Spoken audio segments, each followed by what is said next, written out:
সকালে ঘুম থেকে উঠলেই প্রথমেই যে কথাটি মাথায় আসে সেটা হলো জলখাবারে এমন কি বানানো যায় যেটা বানানো খুবই তাড়াতাড়ি হবে, আবার সবার মন পছন্দেরও হবে। নমস্কার বন্ধুরা, আমি ঝিনুকের রান্নাঘরে আপনাদের সবাইকে স্বাগত। আমার আজকের রেসিপি চটজলদি ধোসা। এই ধোসাটি কোনো রকম চাল বা বিরি ভেজানোর ঝামেলা ছাড়াই এটি বানানো সম্ভব, আর খেতে হয় খুবই সুন্দর। তো চলুন বন্ধুরা, আমার আজকের এই রেসিপিটি শুরু করা যাক। এই ধোসাটি বানানোর জন্য প্রথমেই আমি একটি মিক্সিং বোল নিয়েছি। এই মিক্সিং বোলের মধ্যে দিয়ে দিলাম 1 বাটি গুঁড়ো করা চাল। চালের গুঁড়ো সবার বাড়িতেই থাকে বা বাজারে ইজিলি পাওয়া যায়। আর ওই বাটি মেপে দিয়ে দিলাম 1/2 বাটিরও কম সুজি, আর দিচ্ছি স্বাদ অনুযায়ী লবণ।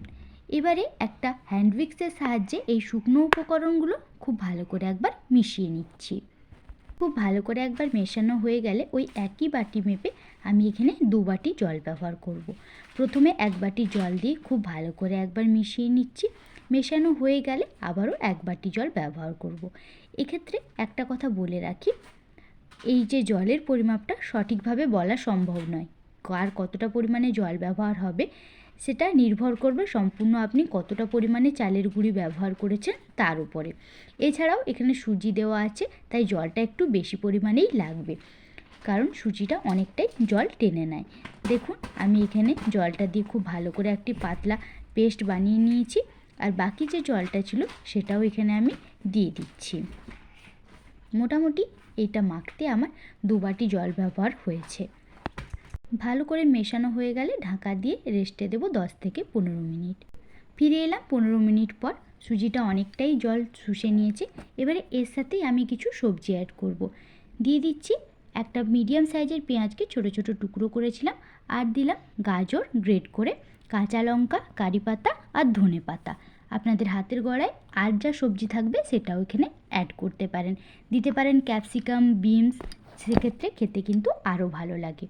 এই সমস্ত কিছুকে আমি এই চালগোলা জলের মধ্যেই দিয়ে দিচ্ছি। কুচিয়ে রাখা সবজিগুলো দিয়ে দেওয়ার পরে একটা হ্যান্ড উইক্সের সাহায্যে আবারও একবার খুব ভালো করে মিশিয়ে নিচ্ছি।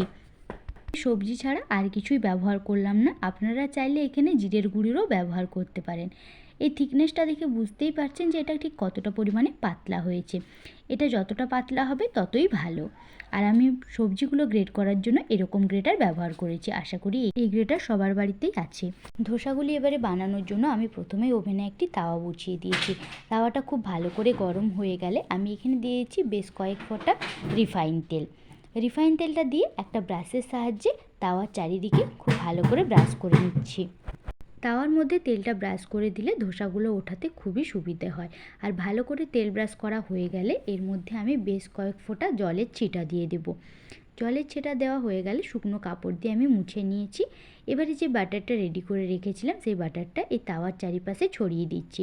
আর এই বাটারটা দেওয়ার সময় হাতা দিয়ে বাটারটা খুব ভালো করে একবার মিশিয়ে নেবেন, কারণ সমস্ত মিশ্রণটা চালের গুঁড়ো জলের তলায় বসে থাকে, যাতে জলের তলা থেকে উঠে যায় সেই জন্য বসিয়ে নিতে হবে।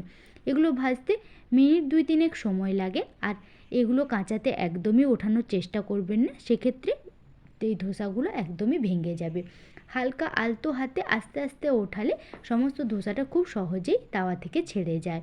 আশা করি আপনারা বুঝতেই পারছেন। আর দেখে নিন ঠিক কোন পদ্ধতিতে আমি এগুলো উঠিয়ে নিচ্ছি। খুন্তির সাহায্যে খুব আলতো হাতে হালকা হালকাভাবে আমি এই ধোসাগুলো উঠিয়ে নিলাম। উঠিয়ে নেওয়া হয়ে গেলে আমি অপোজিট সাইডটাকে উল্টে একবার সেঁকে নেব। এবারে এই ধোসার মধ্যে আমি একটু আলুর পুর বানিয়ে রেখেছিলাম, সেই আলুর পুরটা এর মধ্যে দিয়ে দিচ্ছি। আপনারা চাইলে এই ধোসার মধ্যেও আলুর পুরটা দিতে পারেন, বা আলাদাভাবে প্লেটের সাইডেও এই আলুর পুরটা দিয়ে সার্ভ করতে পারেন। সেক্ষেত্রে দুটোটি কোনোই অসুবিধা হবে না। আলুর পুরটা দেওয়া হয়ে গেলে আবারও খুন্তির সাহায্যে আমি ধোসাটিকে খুব ভালো করে মুড়ে নিচ্ছি। মুড়ে নিলেই আমাদের এই রেসিপিটা একদমই রেডি হয়ে গেছে। আশা করি আপনারা দেখে বুঝতেই পেরেছেন যে আমি কিভাবে এই ধোসাটা রেডি করলাম। ঠিক একই পদ্ধতিতে বাকি ধোসাগুলো এখানে আমি রেডি করে নেব। এই ধোসাগুলো খেতে এতটাই সুন্দর হয় যে আপনারা বাদাম চাটনি বা শুধুমাত্র টমেটো সসের সাথেই পরিবেশন করতে পারেন। সেক্ষেত্রে খেতে কিন্তু খুবই সুন্দর লাগে। ধোসাটিকে প্লেটের মধ্যে উঠিয়ে নিয়ে আমি পরিবেশন করব। আর এই ধোসাটা গরম গরম পরিবেশন করুন, তাতে খেতে কিন্তু খুবই সুন্দর লাগে। আর যে ক্রিস্পি ভাবটা আছে সেটা কিন্তু গরম গরম খেলেই বোঝা যাবে। এটা আমি একটু বাদাম চাটনি দিয়ে পরিবেশন করেছি। আপনারা চাইলে এই বাদাম চাটনির রেসিপি আমি নিশ্চয়ই শেয়ার করব আপনাদের সাথে। ভেতরে কোনো আলুর পুর না দিয়ে শুধু ধোসাটাকেই আপনাদের কাছে একবার দেখাচ্ছি যে এটা ঠিক কতটা পরিমাণে পাতলা হয়েছে। আশা করি আপনারা দেখে বুঝতেই পাচ্ছেন যে এটা কতটা মুচমুচে। দেখলেন তো, কোনো রকম চাল ডাল ভেজানোর ঝামেলা ছাড়াই কত সহজে আর কত কম সময়ের মধ্যে এই রেসিপিটা তৈরি করা যায়। আপনারাও চাইলে এই ধোসাটা একবার বাড়িতে বানিয়ে দেখতে পারেন। আর যদি আমার এই রেসিপি আপনাদের ভালো লেগে থাকে, আমার চ্যানেলটাকে সাবস্ক্রাইব করার অনুরোধ রইল। আর পাশে থাকা বেল আইকনটিতে ক্লিক করবেন, যাতে আমি যখন কোনো নতুন ভিডিও দেব নোটিফিকেশান সবার আগে আপনাদের ফোনেই যায়। সবাই ভালো থাকবেন, সুস্থ থাকবেন। ফিরে আসছি অন্য কোনো রেসিপি নিয়ে। ততক্ষণের জন্য সবাইকে অনেক অনেক ধন্যবাদ।